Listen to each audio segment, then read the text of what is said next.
예, 그럴 줄 알았습니다. 아, 여러분 너무 반갑고 너무 뵙고 싶었습니다.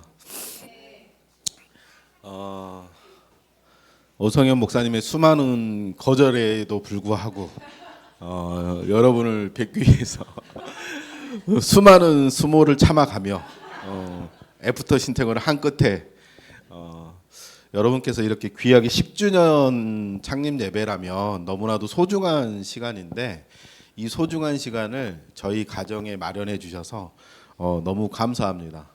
그리고 사실 제가 여기 선다는 것은 굉장히 큰 도전입니다. 왜냐하면은 목회자들의 무덤, 너무 목사님께서 설교를 잘하셔서 모든 설교자들의 무덤으로 알고 왔다가 성도님들의 은혜를 받고 다시 살아서 돌아간다는 다시 사는 교회에 이렇게 올 수 있어서 너무 감사드립니다. 여러분들 예전에 저희 은총이가 한창 그 집중 치료 받을 때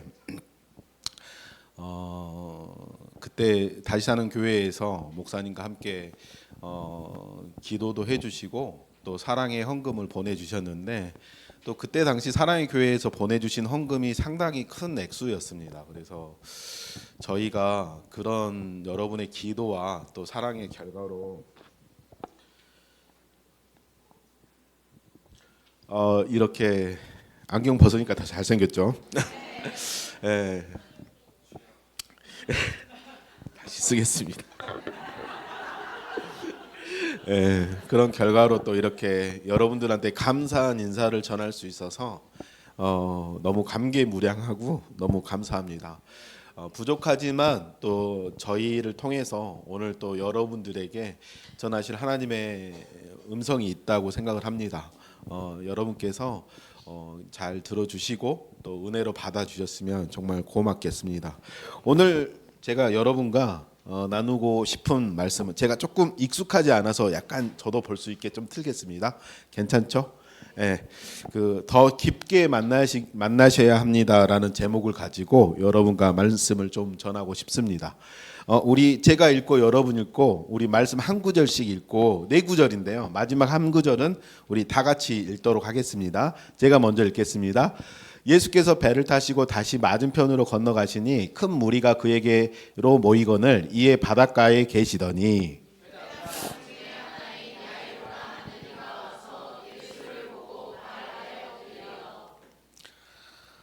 간곡히 구하여 이르되 내 어린 딸이 죽게 되었사오니 오셔서 그 위에 손을 얹으사 그로 구원을 받아 살게 하소서 하거늘 24절 다 같이 이에 그와 함께 가실새 큰 무리가 따라가며 애워싸 밀더라. 아멘. 잠깐 기도하시겠습니다. 하나님 아버지, 이 시간 하나님의 놀라우신 은혜가 우리와 함께하길 정말 간절히 원합니다. 아버지여, 우리는 주님의 도우심이 단 한순간도 없으면 살 수가 없음을 주 앞에 고백합니다. 이 시간 우리를 이끌어 주시고 성령께서 자정하여 주시어서 하나님의 하나님 되심을 선포하는 귀한 시간이 될 수 있도록 주님 도와주시옵소서. 이 모든 것을 귀하신 예수님의 이름으로 기도드렸습니다. 아멘. 여러분 지금 시간 뒤에 한번 봐주실래요? 이미 그 예배 시간 거의 끝나가요. 근데 그거는 알아주십시오. 저는 목포에서 여기까지 381km를 1박 2일에 걸쳐서 제가 피 흘린 발자취를 새기면서 여기까지 왔습니다. 왜냐하면 말씀을 준비하는 마지막 기간 3일 동안 제가 어저께까지 코피를 쏟으면서 3일 동안 코피를 쏟으면서 그 다시 사는 교회에서 말씀을 준비한다는 게 얼마나 큰 설교자들의 부담감인지 설교자들의 무덤 다시 사는 교회에서 엄청난 부담감을 가지고 와서 열심히 좀 준비를 했습니다. 그래서 근데 목사님께서 저한테 또 말씀하셨어요. 어저께 제가 확인 더 했어요.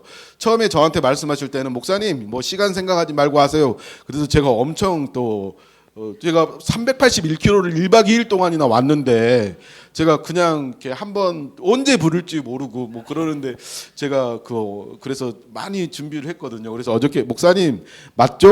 무제한이죠? 그랬더니 목사님께서 뭐 뜨끔한 제가 그랬나요? 그러시더니 갑자기 50분으로 제한을 해주셔서 여러분 시간은 보지 마시고 끝났다라고 생각하시면 그때 끝났다고 생각해 주시면 감사하겠습니다. 아멘입니까?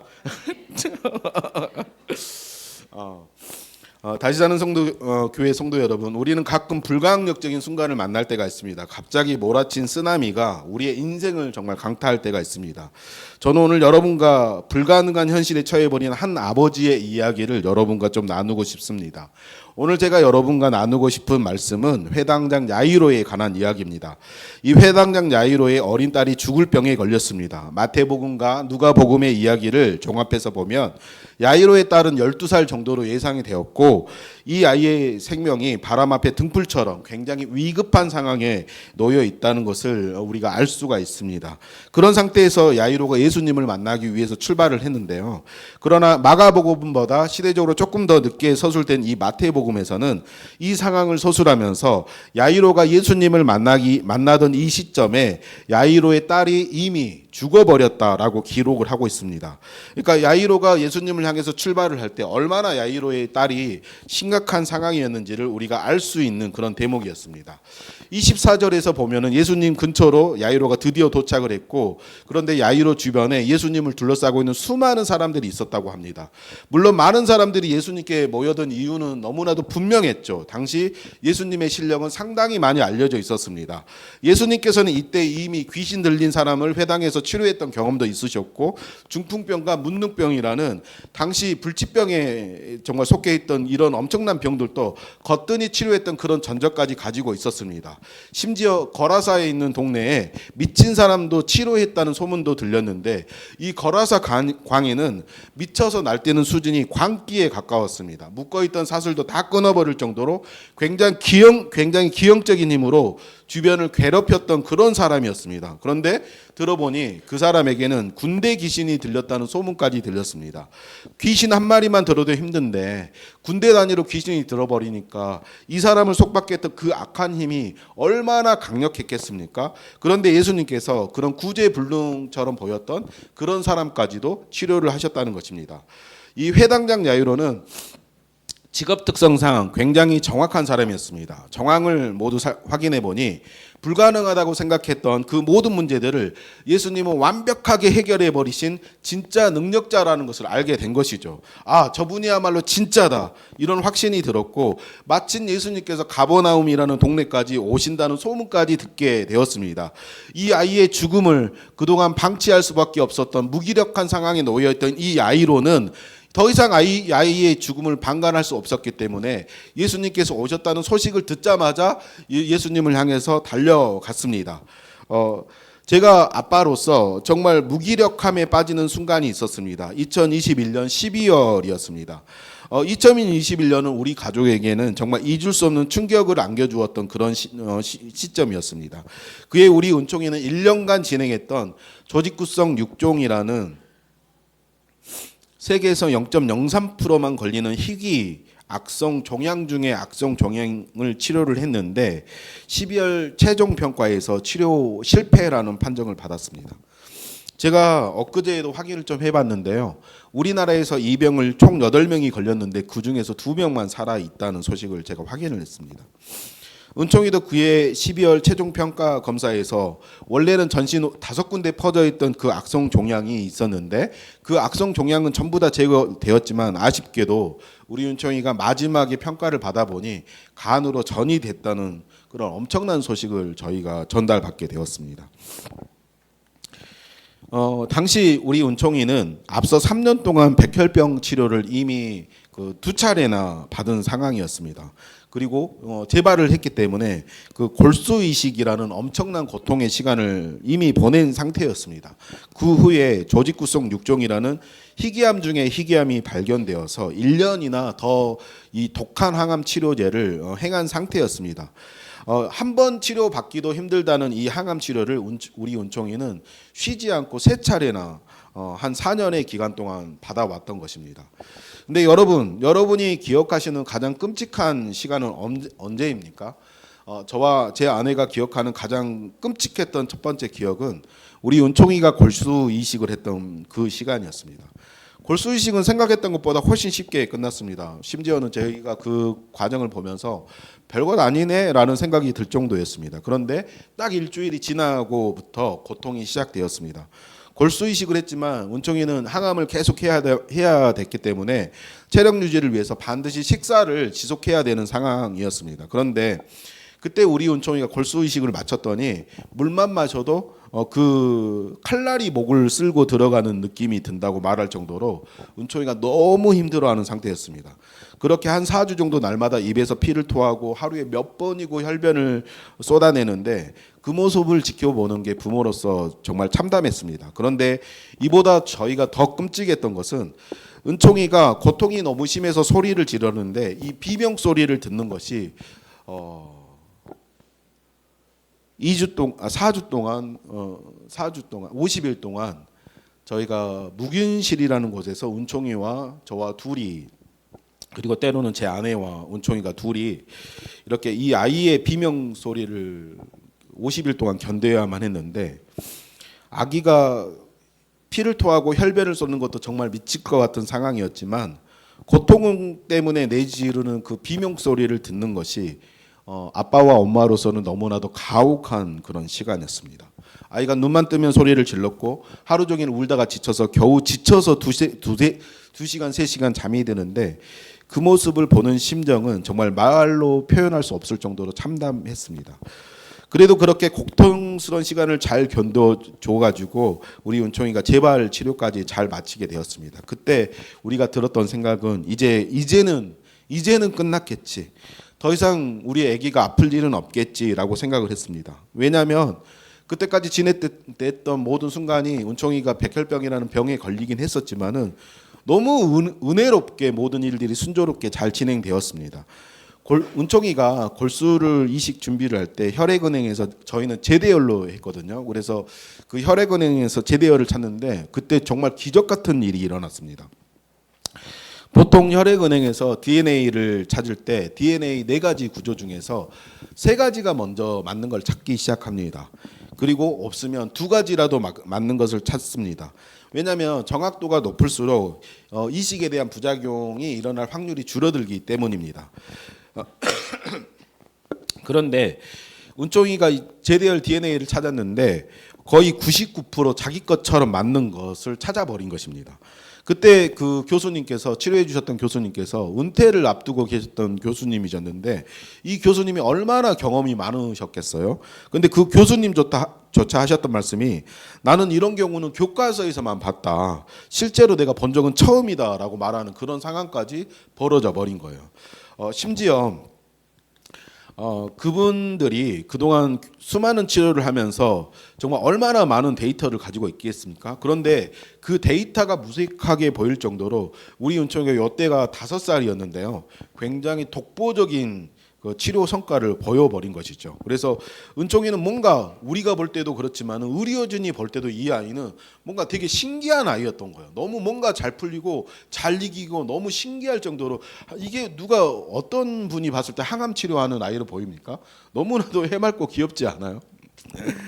그러다 보니까 의료진도 우리 은총이를 보면서 너만 보면 뭔가 신이 있는 것 같아. 너 때문에 우리도 교회를 나가야 될 것 같아. 뭐 이런 말까지도 하게 만들었던 아이가 우리 은총이었습니다. 또 우리 은총이가 정말 상상도 못하게 많은 분들에게 엄청난 기도를 받은 것도 사실이었습니다.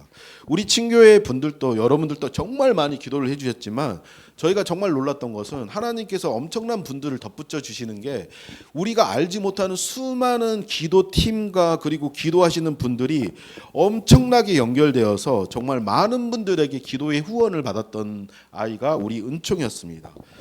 제가 또 목회자로서 제가 가졌던 자신감도 있습니다.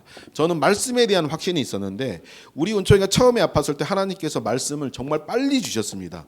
제가 받았던 말씀이 마가복음 6장 50절 말씀이었는데 풍랑에 휩싸였던 이 제자들에게 내니 안심해라 라고 이렇게 불안을 덜어주던 그 말씀을 제가 정말 빠른 시간에 받았습니다. 또 예배를 통해서 하나님께서 어떤 말씀을 주셨냐면 내가 너희를 구원하노니 이제는 안심해라. 너희 중 아무도 생명에는 아무 손상이 없겠고 오직 100분이리라 라는 말씀도 주셨습니다. 그러니까는 모든 이 두 가지 상황이 어떤 상황이었냐면 제자들이 전부 다 풍랑을 만나서 헤매고 있을 때 그때 안심해라라고 하나님께서 말씀을 주시는 거예요. 그러니까 풍랑을 만났던 저희 가정이 제가 이 말씀을 두 번이나 연속으로 받았으니까 얼마나 마음에 기쁨이 있었겠습니까? 저는 하나님께서 우리 은총이를 살려주시겠구나 이런 확신이 제게 있었습니다. 모든 것이 너무 순조로웠고 그랬기 때문에 저는 그때까지 너무나도 자신이 있었습니다. 아마 야이로도 마찬가지였을 것입니다. 수많은 사람들이 예수님께 몰려왔다는 것은 그들도 예수님한테 뭔가 부탁할 일이 있었다는 거 아니겠습니까? 그 사람들이 스스로 해결할 수 있는 그런 일이었다면 예수님을 향해서 그 수많은 사람들이 나오지도 않았겠죠. 수많은 사람들이 도움을 요청했을 텐데 예수님은 오직 야이로의 부탁을 듣고 움직여 주셨다는 겁니다. 마치 야이로의 입장에서는 모든 일이 정말 술술 잘 풀리는 것처럼 느껴질 수 있는 그런 순간이죠. 이제 됐구나. 이제 집에 가기만 하면 되는 거구나. 우리 딸이 살 수 있겠구나. 이거 너무 일이 잘 풀리는데? 그런데 그런 생각을 가지고 있을 때 재수 없는 사람은 뒤로 자빠져도 코가 깨진다고 야이로에게도 정말 어처구니 없는 일이 벌어지기 시작합니다. 25절에 보면 뜬금없이 혈루병을 앓은 그 여인이 나타나는데 이 여인이 치료받는 사건이 발생하는 것이죠. 지금 내 딸은 숨이 간당간당하는 그런 상황입니다. 어서 가서 아빠로서 이 딸을 치료해주고 싶은 마음뿐이겠죠. 그런데 이런 내 마음을 아시는지 모르는지 예수님께서는 혈루병을 치료받았다는 저 여인과 한가하게 웃으면서 지금 계셨던 것이죠. 물론 좋은 일이었습니다. 다른 때 같았으면 야이로도 그 여인의 좋은 일을 축복해 주었을 것입니다. 그러나 지금 상황은 너무 급한 상황이었습니다. 마지막으로 야이로가 봤던 아이의 모습은 금방이라도 숨이 끊어질 것처럼 보였습니다. 예수님은 왜 저러고 계실까? 내 입장을 생각하지 않으실까? 이 여자는 왜 하필 이 타이밍에 나타났을까? 여러분도 아시다시피 타이밍은 정말 중요합니다. 만약에 골든 타이밍을 놓쳐버리면 야이로의 딸은 돌이킬 수 없는 결과를 낳을 수도 있습니다. 그렇기 때문에 야이로는 안절부절할 수밖에 없었습니다. 그런데 그때 저 멀리서 한 사람이 허겁지겁 야이로를 향해서 달려오는 그런 모습이 보입니다. 그리고 가쁜 숨을 내쉬면서 야이로에게 이렇게 말을 전합니다. 선생님의 따님이 하나님의 품에 안겼어요. 하늘나라에 갔어요. 갑자기 야이로의 머릿속에서 삐소리가 들리기 시작합니다. 그 사람이 계속해서 야이로에게 말을 전합니다. 이젠 예수님이 아니라 예수님의 할아버지가 와도 소용이 없습니다. 모든 게 끝이 났으니 이제 선생님 귀찮게 하지 말고 그냥 우리 돌아갑시다. 야이로는 아무 말도 들리지 않았습니다.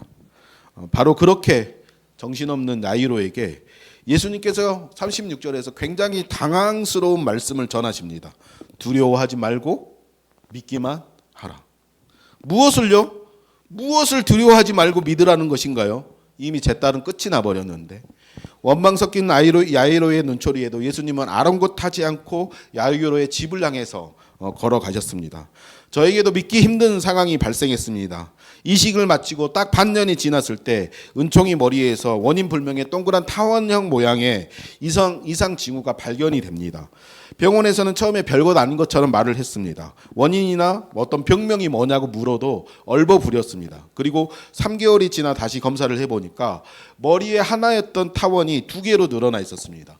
저는 굉장히 심상치 않다고 생각을 했죠. 교수님을 다그쳤습니다. 병명이 뭐냐고 계속 다그쳐 물어도 그 교수님께서는 병명을 제대로 설명을 못하는 거예요.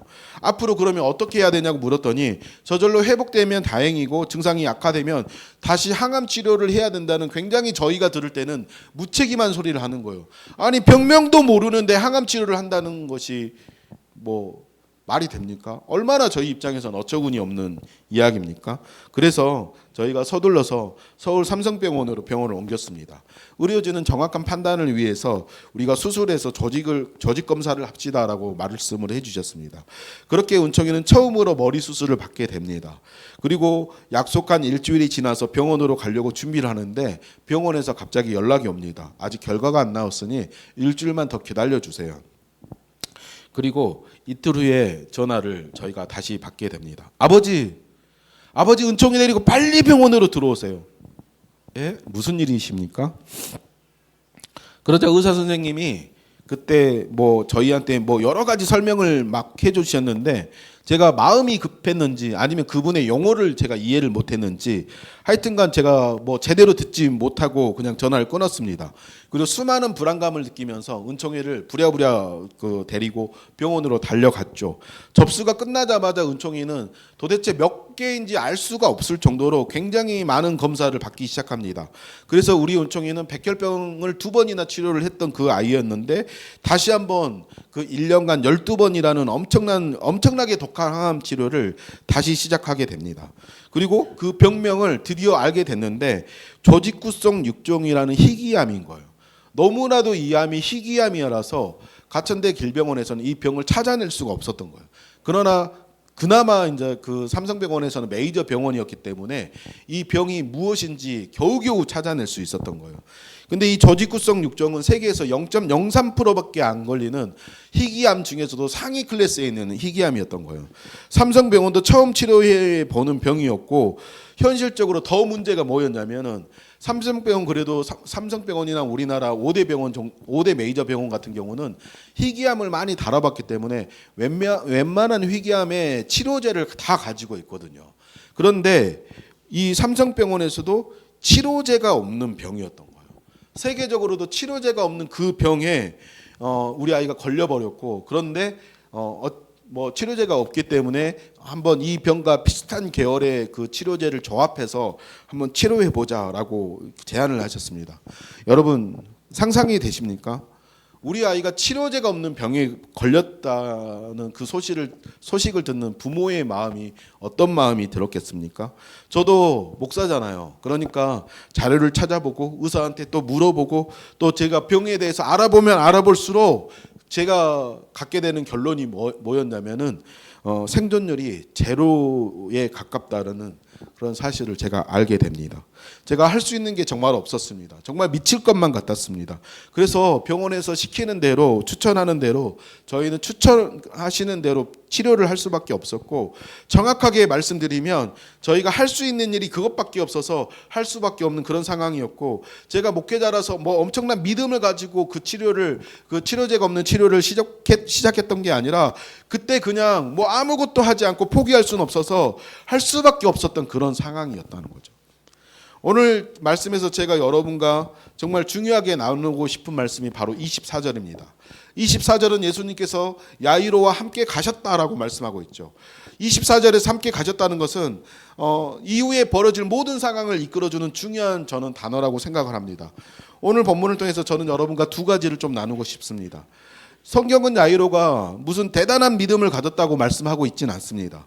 오히려 혈루병 여인과 어린 딸의 죽음을 알리는 이 소식을 통해서 야이로의 믿음은 흔들릴 수밖에 없는 그런 상황에 처해 있는 것을 우리에게 보여주고 있다는 것을 우리가 확인할 필요가 있습니다. 솔직히 우리 말해봅시다. 여기 있는 우리가 예수님을 믿고 있다고 고백하지만 우리가 가지고 있는 믿음이 엄청나게 대단하다고 여러분 자랑스럽게 말할 수 있는 분이 과연 몇 분이나 계실까요? 사실 우리가 가지고 있는 믿음은 우리가 생각했던 것보다 그렇게 대단하지 않습니다. 굉장히 연약합니다. 살면서 우리는 멘탈이 흔들릴 수밖에 없는 수많은 일들을 경험할 수밖에 없습니다. 그 흔들릴 수밖에 없는 수많은 상황에서 우리가 오늘 봐야 되는 중요한 영적인 포인트가 있다는 것입니다. 첫 번째 여러분과 나누고 싶은 것은 내가 처한 그 어떤 불가능한 상황 속에서도 하나님은 여전히 나와 함께 하신다는 것입니다. 지금 딸이 죽었다는 소식을 듣고 오열할 수밖에 없는 분이 누굽니까? 맞습니다. 야이로죠. 그런데 그 야이로 옆에 누가 있습니까? 예수님께서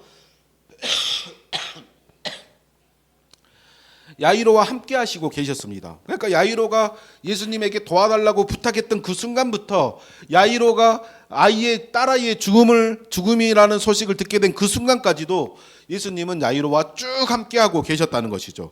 딸의 죽음으로 모든 것이 끝나버린 상황처럼 보이는 지금 이 상황까지도 더 이상 예수님조차 필요 없는 것처럼 느껴지는 끝장난 이 상황에서도 예수님은 여전히 야이로와 함께하고 계셨다는 것이죠. 발을 동동 구르고 있는 이 야이로의 모습을 예수님께서 모르셨을까요? 아니라는 것이죠. 야이로의 그 애타는 마음을 예수님께서는 분명히 알고 계셨을 것입니다. 그럼에도 불구하고 예수님께서 지체하고 계셨던 그 이유가 무엇일까요? 은총이를 치료하는 과정에서 저는 스트레스로 3개월 만에 한 10kg가 쪘습니다. 모르시겠지만 제가 처음부터 이렇지는 않았습니다. 제가 참고로 더 말씀드리면 저는 엄청나게 많은 운동을 했던 사람입니다. 저는 태권도도 했고요, 합기도도 했고요, 유도도 했고요. 얼마나 슬림했겠습니까? 처음부터 이 모습은 아니었습니다. 근데 그렇게 살이 찌면서 저에게 갑자기 혈압, 당뇨, 협심증이 동시에 저에게 와버렸습니다. 그때 은총회를 치료한 그 시간들을 보내면서 또 조직구성 6종이라는 그 엄청난 선고를 받으면서 제 아내도 스트레스로 인해서 가슴이 종양 직전이라는 그런 진단까지 받게 됩니다. 더 미칠 것 같은 노릇이 뭐였냐면은 우리 큰아들이었던 이사야의 이름이 말씀사 이끌랴 초대하랴입니다. 그러니까 제가 그때 당시 구약 성경 이사야 선지사에 엄청 빠져서 성경 연구를 하고 있을 때였는데 우리 이사야가 말씀으로 영혼들을 초대하는 사람, 이끌어주는 사람이 되라, 그런 뜻으로 이사야라는 뜻을 이름을 지어줬는데 우리 이사야가 그때 우울증 초기 증세를 보여버린 거예요. 갑자기 수업을 받다가 수업 시간에 엄마 아빠가 보고 싶다고 대성통곡을 하면서 울었다는 거예요. 은총이가 아프기 시작했을 때 우리 이사야가 나이가 7살이었는데요.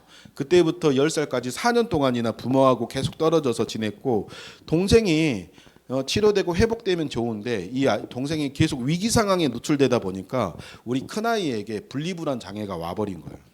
그리고 초등학교 3학년밖에 안 됐던 우리 이사야가 목포에서 서울까지 혼자 KTX를 타고 왔는데, 정말 그때는 이 아이를 받으면서 이 아이 10살짜리가 혼자 목포에서 서울까지 기차를 타고 와버리니까 정말 그때 당시 그 아이를 받으면서 기가 막히더라고요.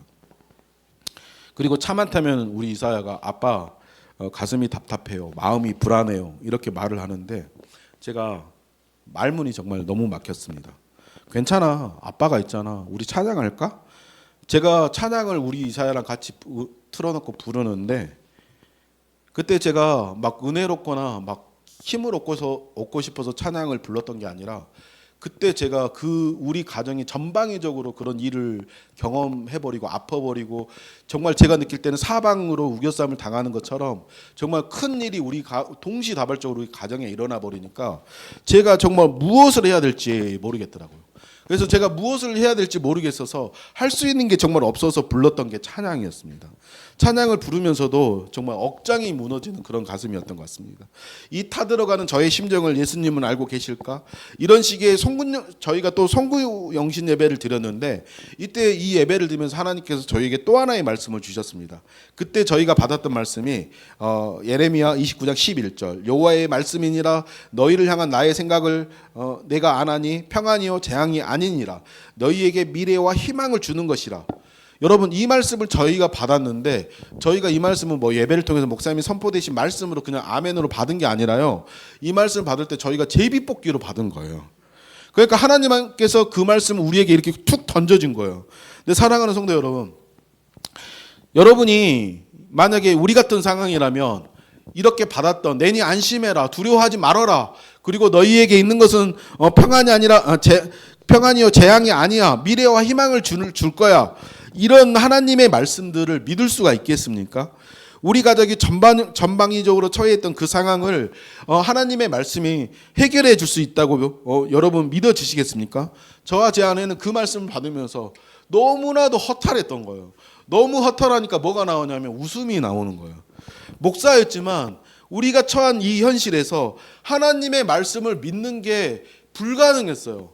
그러니까 이 하나님의 말씀을 목사가 믿는 게 불가능한 이 현실이 너무나도 괴로운 거예요. 그렇게 우리는 21년 12월을 좌절감 속에서 마무리를 하게 됩니다. 그리고 은총이 희귀병 치료가 실패하고 저희는 모두 가족이 목포로 내려갑니다. 사실 병원에서는 항암을 6차례 더하고 이식을 2번 더 하자는 제안을 하셨습니다. 그러나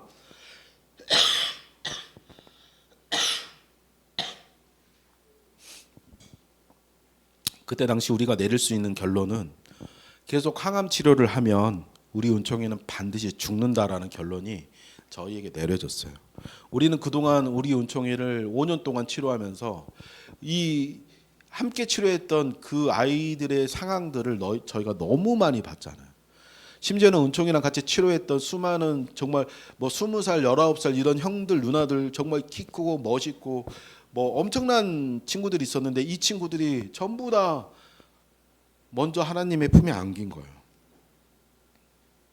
근데 그 부모들이 병원에서 계속 시키는 대로 정신없이 자녀를 치료하다가 준비되지 못한 채 자녀를 하나님의 품에 보내드린 거예요. 그런 상태를 저희가 너무 많이 보다 보니까 사실 병원에서는 부모들이 의사들도 내리지 못하는 그 결정을 내려야 되는 순간이 있어요. 병원에서는 무조건 항암 치료를 하자고 하는데 그때 부모들이 어떤 판단을 하고 결정을 내려야 되는 순간이 있었는데 그때 저희는 치료를 포기하기로 결정을 한 거예요. 우리는 그때 부모들이 흘렸던 수많은 눈물들을 보면서 우리가 이런 결정을 내렸던 거예요. 여러분, 부모로서 자식의 치료를 포기해야 되는 비참한 결정을 내렸을 때 우리 마음이 어떻겠습니까? 그때 우린 아직 우리 은총이하고 이별할 준비가 안 돼 있었어요. 운전하면서 내려가는 그 길에 저와 아내는 얼마나 엉엉 울었는지 모릅니다. 은총이를 치료하다 보니까 5년 만에 고향길에 내려가는 거였거든요. 그러나 그 고향길을 가면서 우리 부부가 아이들이 듣지 못하게 얼마나 그 손을 꽉 물고 운전하는 저와 제 옆에 있던 우리 아내가 얼마나 울었는지 모르겠어요, 여러분.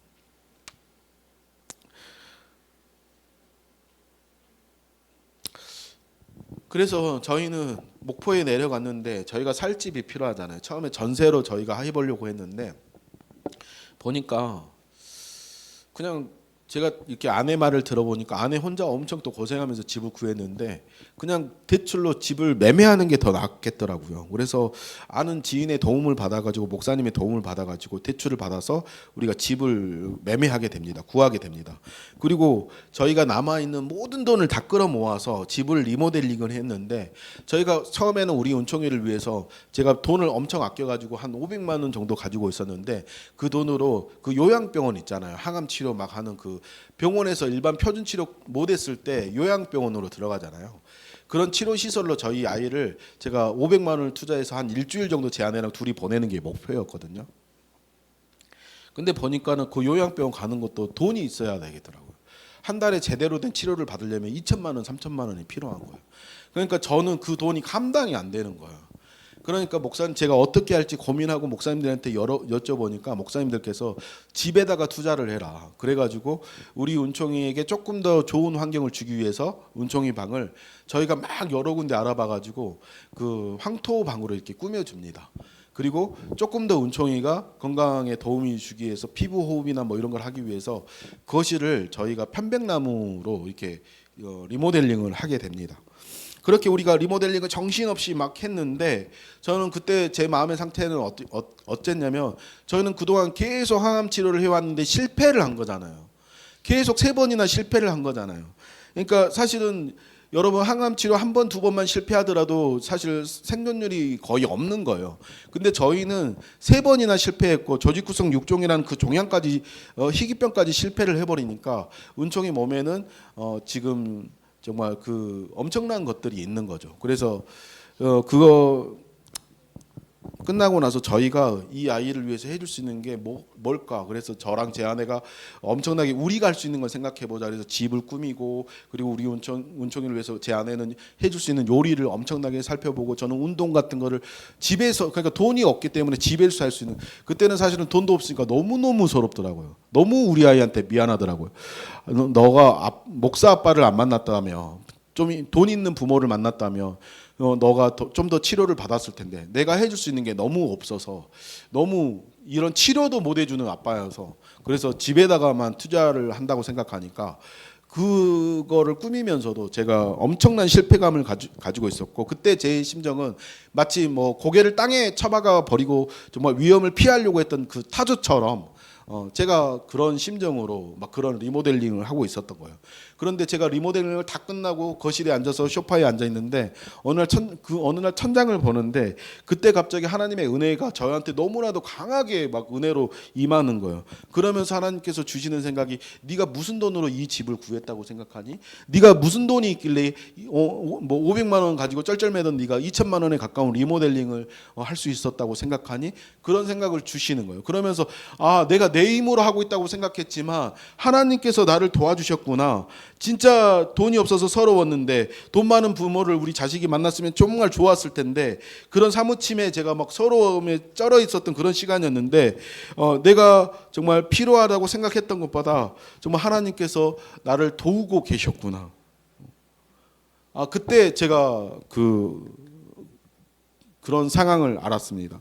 내가 혼자라고 생각했던 순간, 내가 실패라고 생각했던 그 순간에도 하나님께서는 여전히 나와 함께하고 계셨구나. 그 사실을 깨닫고 제가 그 자리에서 얼마나 또 엉엉 울었는지 몰라요. 사랑하는 성도 여러분, 알고 계십니까? 예수님이 야이로와 쭉 함께 처음부터 함께 하셨던 것처럼 우리 은총이가 처음 아프기 시작했던 그 순간에도 하나님은 우리와 함께 하셨고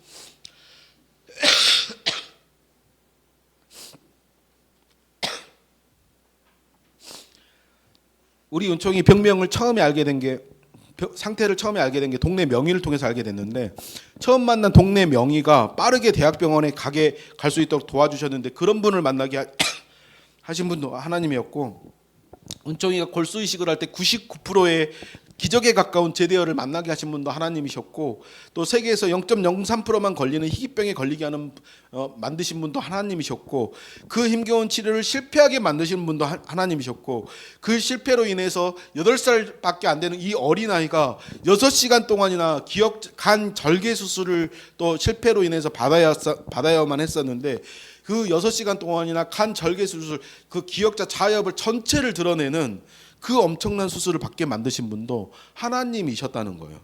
우리가 정말 그 암울했던 그 순간에 우리 아이가 회생할 가능성이 거의 불가능에 가까웠던 그 모든 순간에서도 하나님께서는 보이지 않는 손길로 여전히 우리와 함께하고 계셨던 거예요. 그런데 오늘 하나님께서는 여러분에게 하시고 싶은 말씀이 여기서 끝이 아니라는 것이죠. 우린 초월자로서 예수 그리스도를 더 깊이 만나야 된다는 것이죠. 예수님께서는 야이로와 함께 하셨음에도 불구하고 왜 이렇게 시간을 끄셨을까요?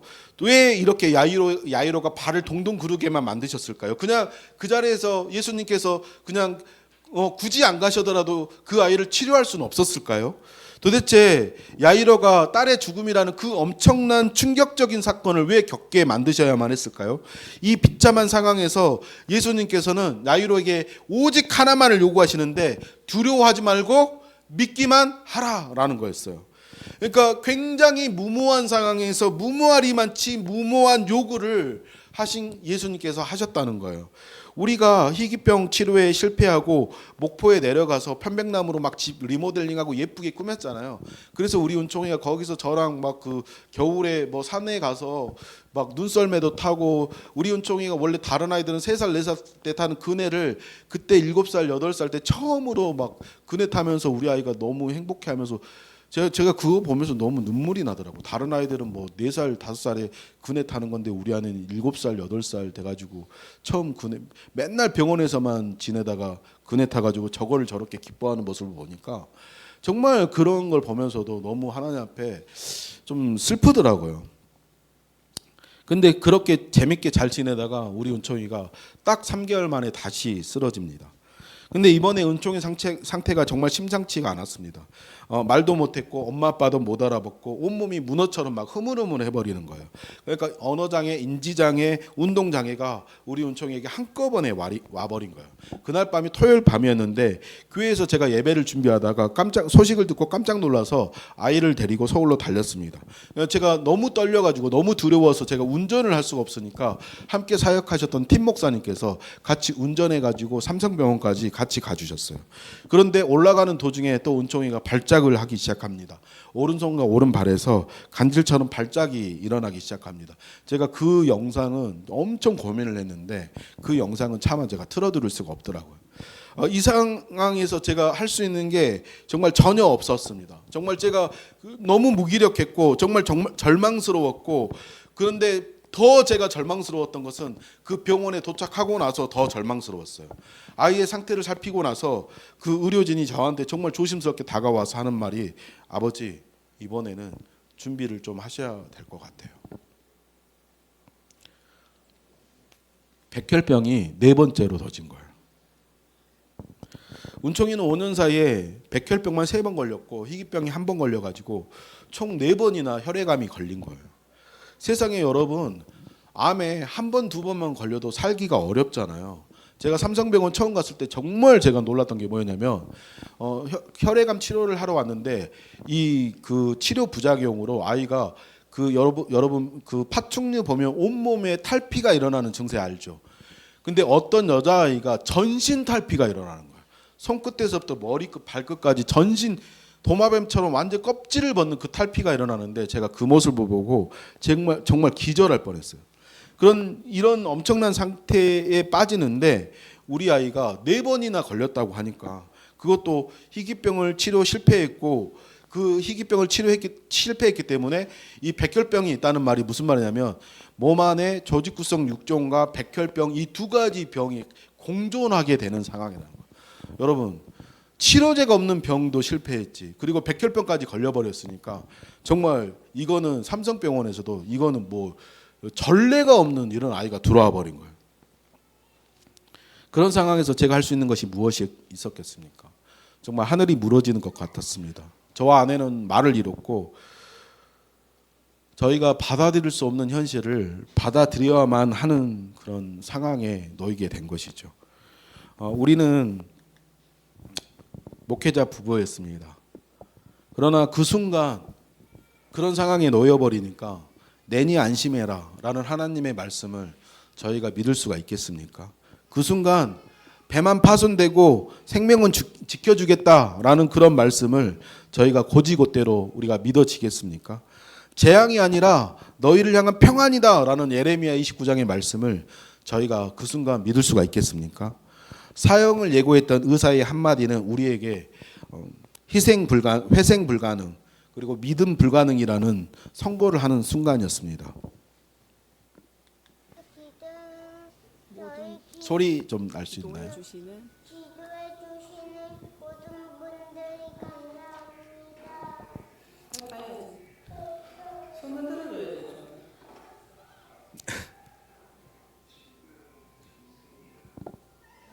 울었어?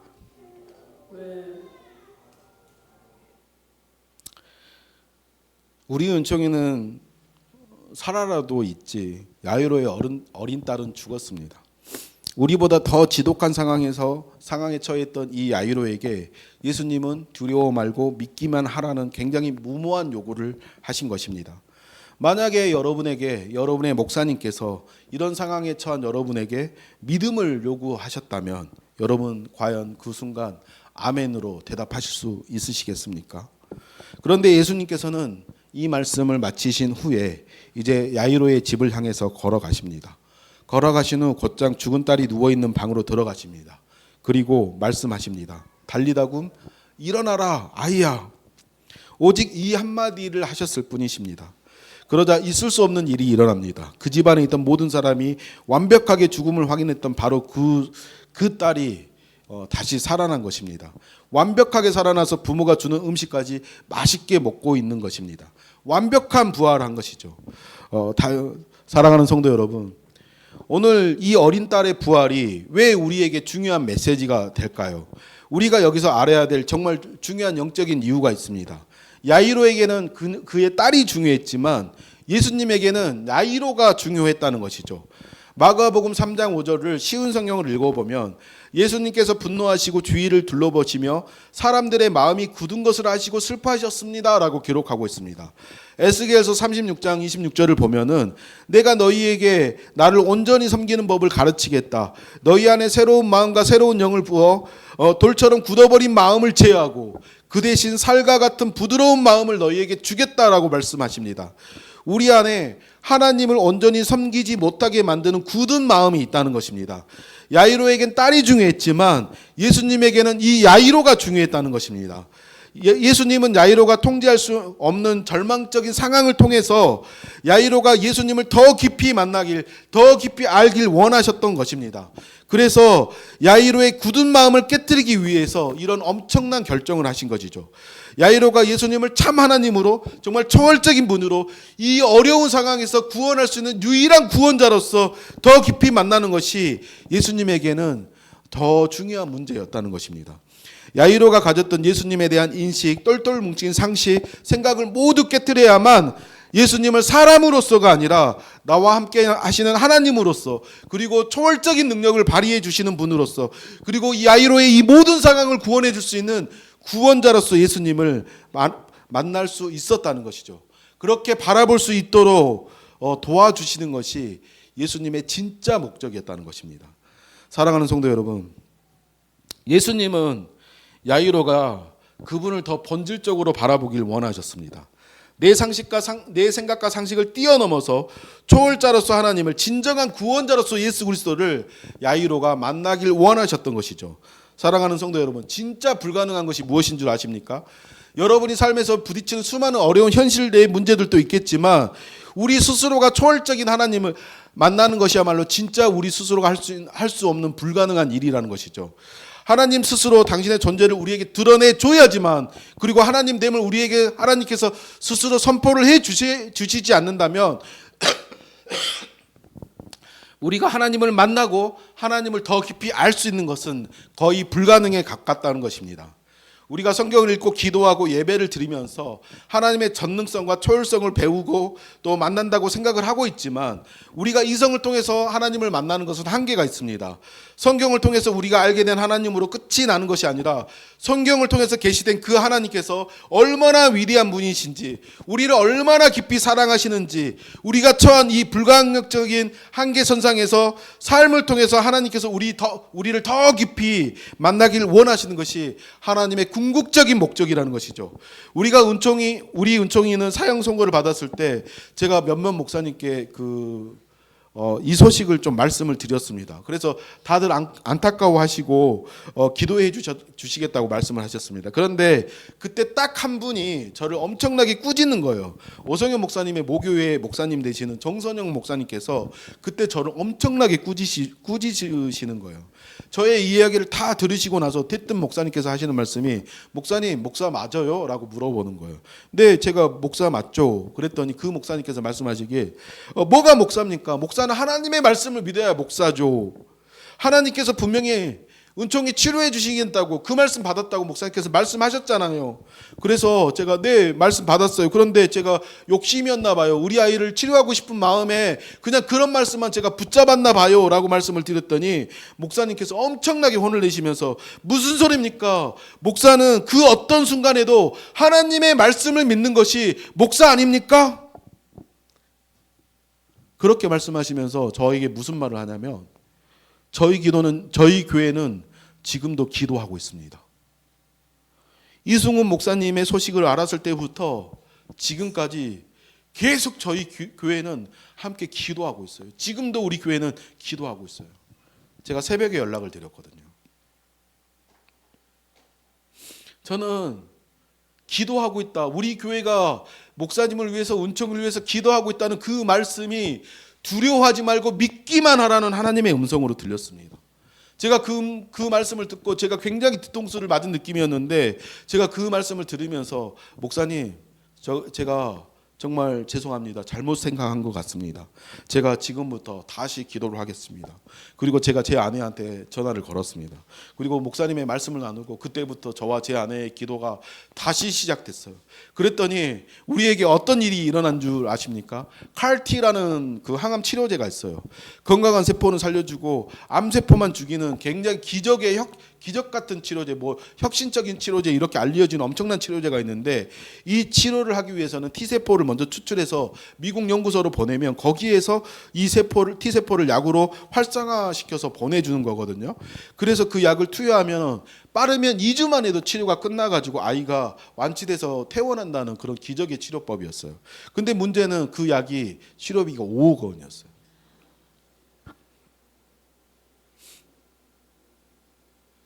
근데 하나님께서 우리가 다시 기도를 했을 때 기적처럼 이 치료를 우리 아이가 받게 해주신 거예요.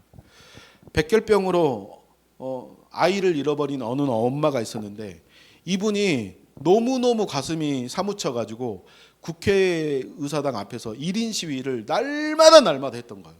날마다 했는데 그 결과로 우리 은총이가 3월 하순경에 이 발병이 네 번째 그 백혈병이 발병이 됐는데 4월 1일부로 건강보험법이 통과가 돼 버린 거예요. 그러니까 5억 원짜리 치료를 저희가 받을 수 있게 돼 버린 거예요. 하나님께서 법까지 바꿔버린 거예요. 그래서 이 5억 원짜리 치료를 저희가 600만 원도 안 되는 뭐 그런 600만 원 미만의 돈으로 치료를 받게 하시는 거예요. 정말 말도 안 되는 일이 우리에게 일어나 버린 거예요. 이 사건이 우리에게 일어난 달리다굼의 역사였던 거예요.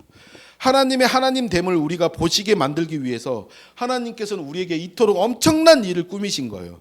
아이를 살리는 것도 정말 중요했지만 하나님께서는 우리가 그분을 더 깊이 알아가게 만드는 것이 더 중요했던 거예요. 머리로 이해한 하나님을 뛰어넘어서 초월적으로 역사하시는 하나님, 우리의 진정한 구세주가 되시는 예수 그리스도를 만나게 하시는 것이 하나님께서는 더 중요한 사역이었다는 거예요. 우리 은총이는 5억 원짜리 CAR-T 치료를 받고 딱 한 달 만에 백혈병이 치료가 되어서 퇴원을 하게 됩니다. 발작으로 인해서 오른팔과 발을 제대로 쓸 수가 없어서 우리 아이가 한 걸음도 걷지를 못했거든요. 그 한 걸음도 걷지 못했고 휠체어까지 탔던 아이였지만 이 아이가 딱 3개월 만에 휠체어에서 내려왔고 뛰어다니기 시작하는 거예요. 이때 의사들은 저희에게 뭐라 했냐면 재활 그 과의 의사들은 이 아이가 휠체어에서 내리기 위해서는 최소 1년 동안은 휠체어를 타야 된다고 했던 거예요. 근데 그랬던 아이가 3개월 만에 그 휠체어를 벗어나게 됐고, 그리고 이 아이가 1년이 지났을 때 제가 물어봤어요. 그러면 1년이 지나면 다리가 치료가 됩니까? 그 간질 발작처럼 떨었는데 그 떨리던 게 다 치료가 됩니까? 그러고 물어봤더니 그 선생님들이 얘기하셨던 게 1년이 지나고 지나봐야 그 다음 스텝을 얘기할 수 있다는 거예요. 근데 우리 은총이가 3개월 만에 벗어났고 지금처럼 이렇게 회복이 돼버린 거예요. 이거야말로 정말 달리다굼의 역사가 아니겠습니까? 그때 병원에 있던 부모님들이 전부 다 저한테 와가지고 막 달려와서 물어보는 거예요. 아버지 도대체 은총이는 무슨 약을 먹어요? 우리 아이는 3년째 재활 치료를 하고 있는데 도대체 무슨 약을 먹길래 은총이가 저렇게 빨리 회복이 되는 거예요? 제가 드릴 수 있는 말씀이 없었어요. 왜냐하면 그 아이와 우리 아이가 먹었던 약이 똑같았거든요. 근데 제가 할 수 있는 거는 우리 교회에서 우리를 위해서 기도하고 있습니다. 저는 하나님의 말씀을 믿는 목사입니다. 이거 외에는 설명해 줄 수 있는 방법이 하나도 없었던 거예요. 그래서 우리 은총이는 그 뒤로 가천대 길병원하고 서울 삼성병원에서 지금까지 전설로 레전드로 나와 있습니다.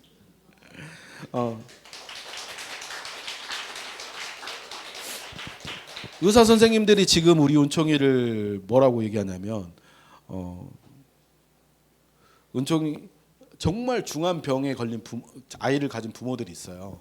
그 부모들이 너무 힘들어하면 은총이 얘기를 해주시는 거예요. 우리 은총이라는 아이가 있었는데 은총이가 이런 상태였고 지금 은총이가 회복이 되어서 지금 학교도 다니고 수영장도 다니고 농구도 하러 다니고 친구들하고 열심히 게임도 하고. 저는 성적을 원하진 않습니다.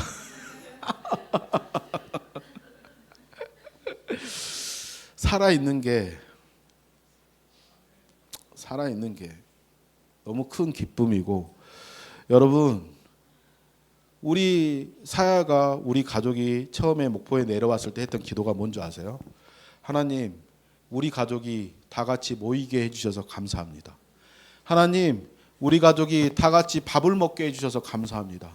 하나님, 우리 가족이 다 같이 우리 집에서 잠을 잘 수 있게 해주셔서 감사합니다.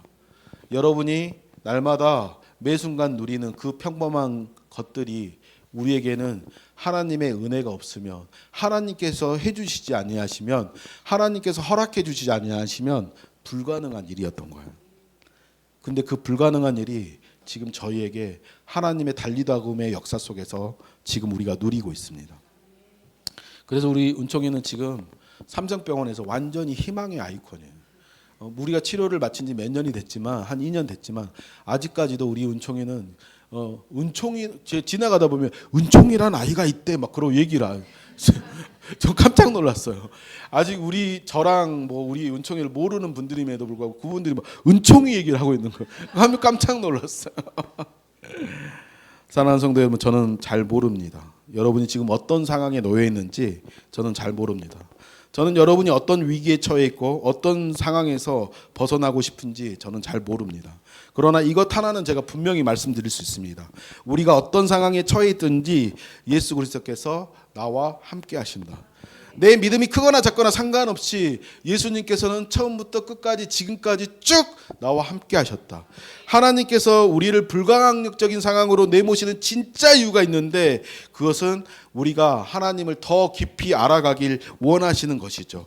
우리는 불가능하지만 오직 성령님만이 가능한 사역이 있는데 내가 하나님 그분을 오늘 또 나와 함께 살아계시고 역사하시는 초월자로서의 하나님 그리고 구원자로서의 하나님을 더 깊이 알게 하시는 역사를 일으키는 게 성령님의 도우심이 없으면 우리가 불가능하다는 것이죠. 사랑하는 성도 여러분, 하나님께서는 이렇게 처절하게 여러분을 만나길 원하십니다. 여러분이 그 어떠한 불가능한 현실에 놓여 있을지라도 여러분의 이성과 상식을 뛰어넘어서 불가능에서 가능을 만들어내시는 초월적인 하나님을 여러분이 반드시 만나실 수 있길 간절히 기도합니다. 그게 오늘 회당장 야유를 통해서 저와 여러분에게 전하는 하나님의 메시지입니다. 사랑하는 성도 여러분, 하나님은 여러분을 더 깊이 만나길 원하십니다. 하나님을 더 깊이 만납시다. 여러분이 처한 불가능한 상황 속에서 초월자로서의 하나님을 만나는 여러분이 되시길 정말 간절히 기도합니다. 이 시간 우리 다 같이 찬양 하나만 할까요? 여러분 아무것도 두려워 말라 아시나요? 우리 다 같이 오늘 말씀을 묵상하면서 찬양을 하면 좋겠습니다.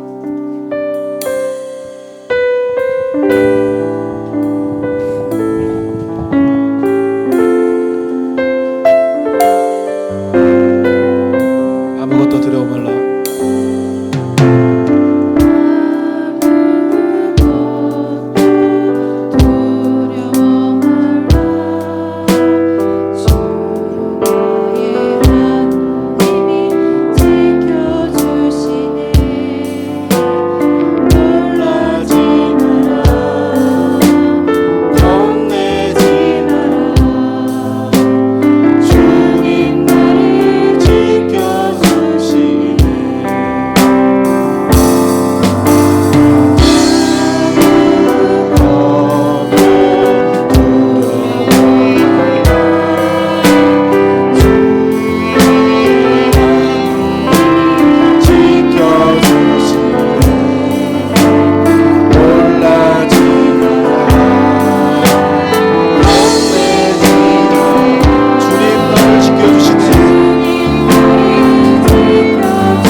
다 같이 하나님 앞에 말씀을 붙잡고 기도하는 시간이 되기를 원합니다.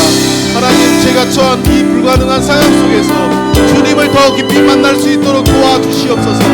야이로에겐 딸이 중요했지만 주님에게는 제가 중요하다는 사실을 오늘 말씀을 통해서 배웠습니다. 주여 도와주시옵소서. 다 같이 말씀을 붙잡고 주님 앞에 나아갑시다. 다 같이 기도하시겠습니다.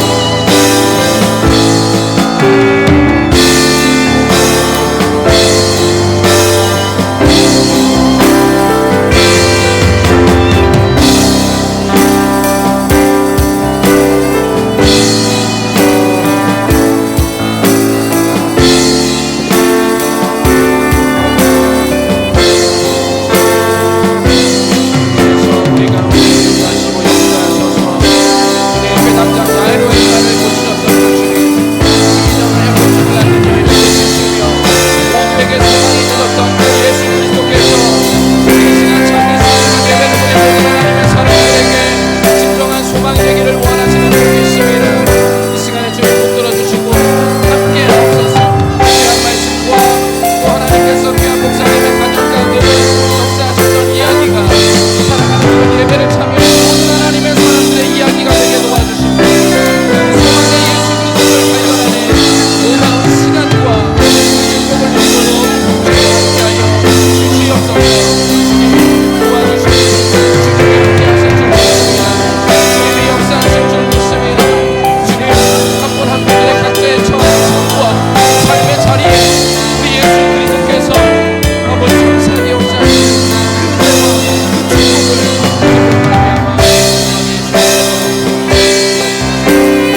말씀을 위해 달려와 주신 귀한 이승훈 목사님과 사모님, 또 우리 새 아이들 주님 지켜주시옵소서. 하나님께서 전인격적으로 인도하시고 지켜주옵소서. 예수 그리스도가 그 눈을 감는 그 순간까지 영원한 소망이 되어주시고, 그 예수님 안에서 주님 마음껏 평안과 행복을 누리고 하나님의 놀라운 역사를 우리 목사님의 사역과 가정 가운데 드러내도록 이 가정만을 위해서 우리 이 시간 다 같이 충고하시겠습니다. 주님 감사합니다.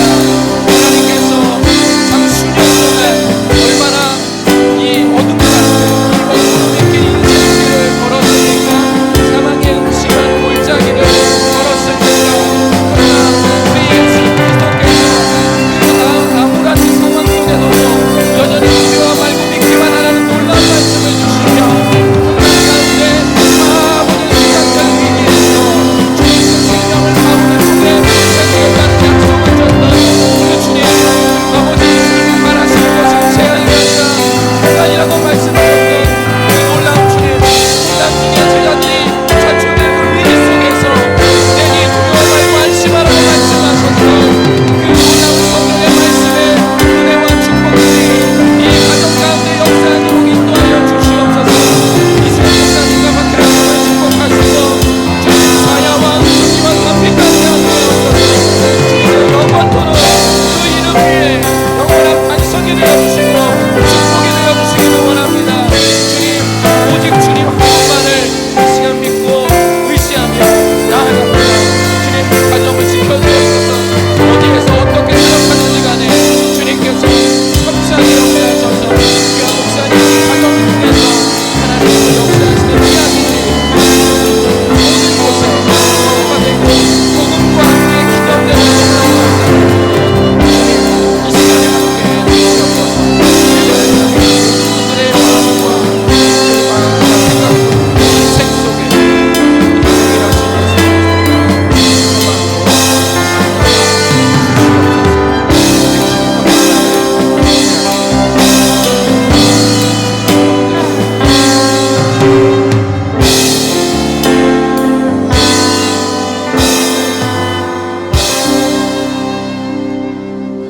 네, 우리 마지막 예배를 마치는 기도는 말씀 전해주셨던 이승훈 목사님 기도해 주심으로 모든 예배를 마치겠습니다.